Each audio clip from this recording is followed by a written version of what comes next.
தியானம், தவம். ஏன் கண்ணை திறந்து தியானம் பண்ணணும்? கண்ண முடிய பண்ணக்கூடாது. பூர்வ மத்திய எது, மூன்றாவது கண் எது, அகக்கண் எது, நடுக்கண் எது, நெற்றிக்கண் எது, ஞானக்கண் எது, அருள் கண் எது, திருநீர்களா நெற்றி பாழ்னு சொல்லியிருப்பாங்க. நெற்றி கண்ணோன்னு நம்ம நெத்தி இதுதான். இந்த நெத்தியில் ஏதாவது கண் இருக்கா? நமக்கு இருக்கிறது 2 கண். இங்க 2 கண்ணுக்கு உள்ள ஆதாரமா இருக்கிறது உயிர் தான். அந்த உயிர் இருக்கிறது உள்ள. அப்போ மூன்றாவது கண் நெற்றிக்கண் அப்ப எதை சொல்லியிருப்பாங்க?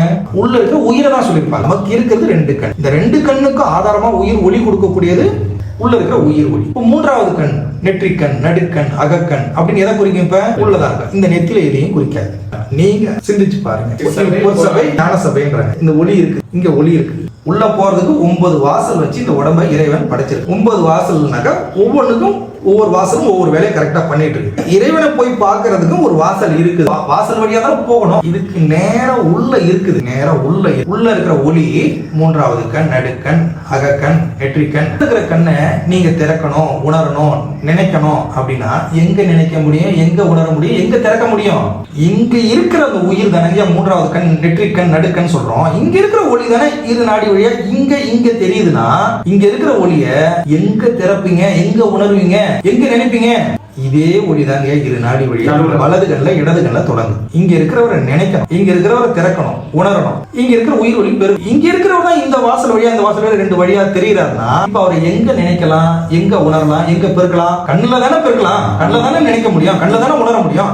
இங்க இருக்கிறவர் தானே எங்க தெரியுறாரு. இப்ப என்ன எளிமையா சொல்றீங்களா? கண்ணாடி கொண்டு விளக்கு உள்ள ஜோதி தெரியுது பாரு, நம்ம பாக்குறோம். எதனால தெரியுது ஜோதி? அந்த உள்ள இருக்கிற ஒளி நமக்கு தெரியுது. ஏன் தெரியுது? உள்ள இருக்கிற ஒளி எப்படி தெரியுது அப்படின்னு கேட்டா என்ன சொல்லுங்க? கண்ணாடி கூண்டு விளக்கு வள்ளலா வச்சு எல்லாரும் வீட்டுல வச்சு வழிபாடுனாரு. இதுலதான் இந்த ஞான விளக்கமே இதுல மொத்தமா அடங்கி போச்சுங்க. நீங்க உங்களுக்கு எல்லா விதமான சந்தேகத்துக்கும் குழப்பத்துக்கும் தீர்வு இந்த விளக்கு தான். இந்த விளக்கு வச்சு குளித்து உள்ள விளக்கு தீபத்தை வச்சு வெளியில இருந்து பாத்தீங்கன்னா உள்ள இருக்கிற விளக்கு தெரியுது. ஏன் தெரியுதுன்னா கண்ணாடி போட்டதுனால வெளியில உள்ள இருக்கிற விளக்கு தெரியுது. கண்ணாடி இருக்கிறதுனால விளக்கு தெரியுது. வேற ஏதாவது மரக்கதவோ வேற ஏதாவது கதவை போட்டா உள்ள இருக்கிற விளக்கு தெரியும். உள்ள இருக்கிற விளக்கு தெரியணும்ன்றதுக்காக கண்ணாடி போட்டு வச்சிருக்கிறார் வள்ளல. இது மாதிரி நம்ம உடம்புக்குள்ள தலை அமைப்பு இருக்குது. கண்ணாடி மாதிரி இருக்குது. இது கண் ஆடி. இத சொல்றதுக்கு தாங்க அந்த விளக்கு. உள்ள இருக்கிற விளக்கு கண் ஆடி, கண்ணுல ஆடிக்கிட்டு இருக்குது. எது? அந்த ஜோதி கண்ணுல ஆடிக்கிட்டு இருக்குது. கண் ஆடி மாதிரி இருக்குது. அப்ப உள்ள இருக்கிற ஒளியை நம்ம இறைவனை மூன்றாவது கண்ணை, நடுக்கண்ணை, அகக்கண்ணை திறக்கணும் அப்படின்னா எங்க நீங்க நினைச்சு திறக்க முடியும், நினைச்சு உணர முடியும்? கண்ணுல தானே உணர முடியும். பூர்வ மத்தி அப்படின்னாக்க எல்லா சித்தர்கள் ஞானிகளும் சொல்லிப்பாங்க, பூர்வ மத்தி தியானம் பண்ணுங்க, மூன்றாவது கண்ணை திறக்கப்பட்டிருங்க, மூன்றாவது கண்ணை திறந்துக்குங்க, நடுக்கண் திறந்துக்குங்க, குண்டலினி சக்தியை ஓபன் பண்ணிக்குங்க, வாசி கவனிங்க அப்படின்லாம் சொல்லிருப்பாங்க இல்லைங்களா? பூர்வ மத்தி, நெற்றிக்கண் இதெல்லாமே எங்க இருக்குது? குண்டு மாதிரி இருக்கிற அனல் இருக்கு இல்லையா, அதுதான் நீ. குண்டு மாதிரி இருக்கு இல்லைங்களா? வாசினா சிவா தான் வாசி, அந்த ஒளி தான் வாசி. வாசினா சிவா, ஒளி தான்.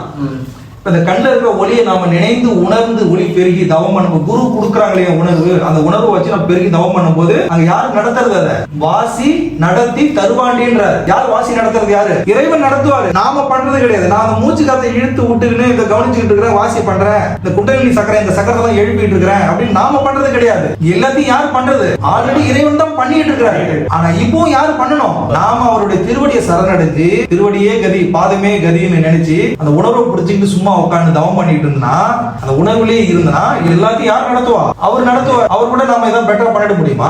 நாம ஏதாவது பண்ணா ஒரு பிரச்சனை தான் முடியுங்க. எல்லாத்தையும் நம்ம கொண்டு போய் யாருக்கிட்ட கொடுத்தோம்? இறைவா உன் திருவடியே சரணம், நீ தான் என்னை காப்பாற்றணும் அப்படின்னு வாழ்ந்துட்டா நம்ம எந்த துன்பத்திலையும் போகாம நம்மளை காப்பாத்திக்கலாம், நல்லா இருக்கலாம். நம்மளை பாதுகாத்துக்கிறதுக்கு ஒரே வழி இறைவன்ட்ட நம்ம எல்லாத்தையும் ஒப்படைச்சிடணும். எப்படி சரணடைய முடியும்?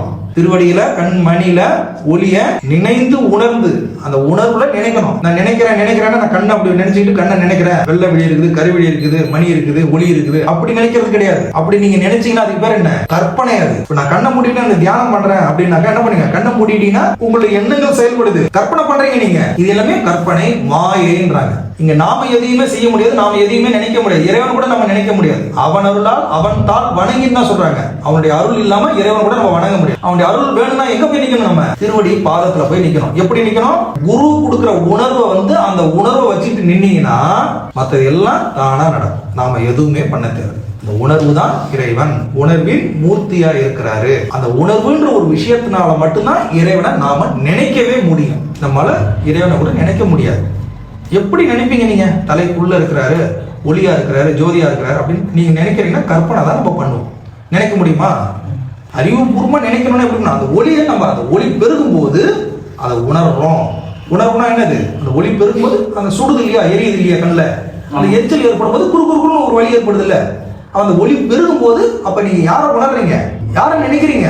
இறைவனை தான் நம்ம நினைக்கிறோம். வேற எப்படி நாம நினைக்க முடியாது? அததான் ஆலயத்துல வழிபாடா சொல்றாங்க. ஆலயத்துல எல்லாம் பூஜை புரஸ்காரங்கள் எல்லாம் பண்ணி அலங்காரங்கள் எல்லாம் பண்ணி தீபாவளி காட்டி நேரா கொண்டு வந்து உங்ககிட்ட காட்டணும். நீங்க என்ன பண்ணுவீங்க? நீங்க எடுத்து கண்ணில் ஊத்துங்க. கண்ணுல இருக்கிறவரை அந்த ஒளியை கொண்டு ஒளியை ஊத்தி அதை உணர்ந்து தெரிஞ்சுக்கீங்க அப்படின்னு சொல்லி கொடுக்கறது தான் இதெல்லாம். இதுதான் ஒளி இருக்கிற ஜோதி லிங்கம். அந்த லிங்கத்துல ஒளி, அந்த லிங்கத்துக்கு எல்லா விதமான சடங்கு சம்பிரதாயங்கள்லாம் பண்ணி அலங்காரங்கள்லாம் பண்ணி தீபத்து ஜோதியை அந்த லிங்கத்துல காட்டுவாங்க. அந்த லிங்கத்துக்கு ஜோதி காட்டுறாங்க. அந்த ஜோதியை கொண்டு வந்து நம்ம கிட்ட காட்டுவாங்க. ஆனா ஆல்ரெடி நம்ம கிட்ட ஜோதி இருக்கு. இந்த ஒளியை நம்ம உணரணும்னு சொல்லி கொடுக்கறது தான் இந்த வழிபாடு.